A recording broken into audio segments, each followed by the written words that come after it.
I now give the floor to the Permanent Representative of Sri Lanka. Thank you for giving me the floor. Madam President, building momentum towards the SDG summit appears to be no easy task.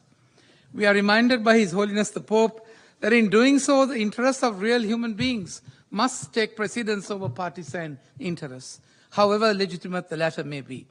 The 17 interconnected goals provide us a framework to give us a clearer understanding of where humanity is, at the edge of an abyss, as the SDG describes it, in economic, environmental, and social practices. You will appreciate that the goals present to us a continuous process that no nation on this planet has fully achieved. These goals apply to all nations, irrespective of whether they were developed or developing. These goals are structured upon the hallowed principles of human rights, justice, equal opportunity, and fairness as a value system that recognizes the social contract and the humanity in all of us. Achieving SDGs, therefore, is a challenge to our human nature and presents to us a quantifiable measures regarding the progress of the SDGs and a method of accountability and a pathway to defining what it takes to build a better world. A commitment, therefore, to build momentum towards the summit offers all of us an opportunity to advance shared global aspirations in our own jurisdictions and outside it. Madam President, Sri Lanka too has been affected by the setbacks caused by the multidimensional impacts of COVID-19 pandemic and the global economic crisis. However, we have not given up.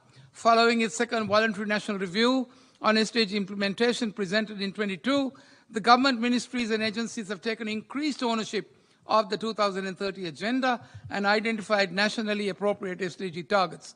All planning and programs have been directed towards the SDGs and to monitor and evaluate progress.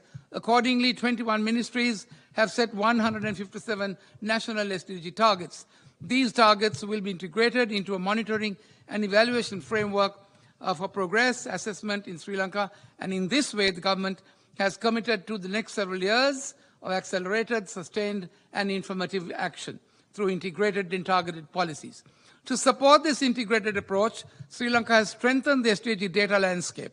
This progressive step has resulted in Sri Lanka being placed at 10th out of 53 countries in the Asia-Pacific region for SDG data availability by UNESCAP.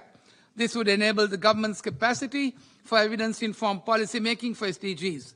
Madam President, in this path which we seek to align national priorities with global agendas, it ensures that Sri Lanka not only mitigates regression of the achievements of the SDGs, but also makes progress on the goals identified. Madam President, the primary challenge in accelerating the progress of the 2030 agenda is a lack of requisite sustainable financing. Scaling up SDG financing, investment, and development cooperation need to be strengthened through South-South and triangular cooperation.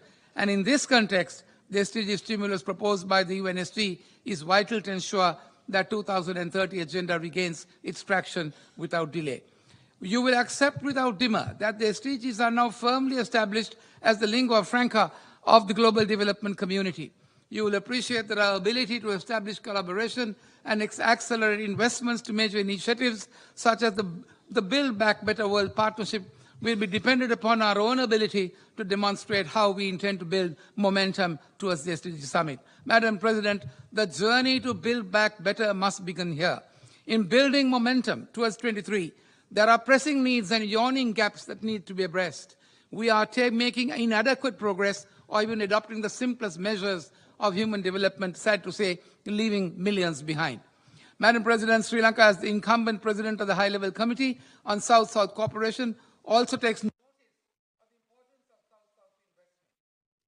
Let us therefore solemnly pledge today that the trust reposed in each one of us by the global community as trusting will not only build momentum towards the 23 summit, but will take it well beyond 23 to a complete transformation for accelerating implementations so as to enable us to hand over a safer and better planet to future generations. In conclusion, may I assure you, Madam President, that Sri Lanka is committed to taking transformative action to lead up to the summit.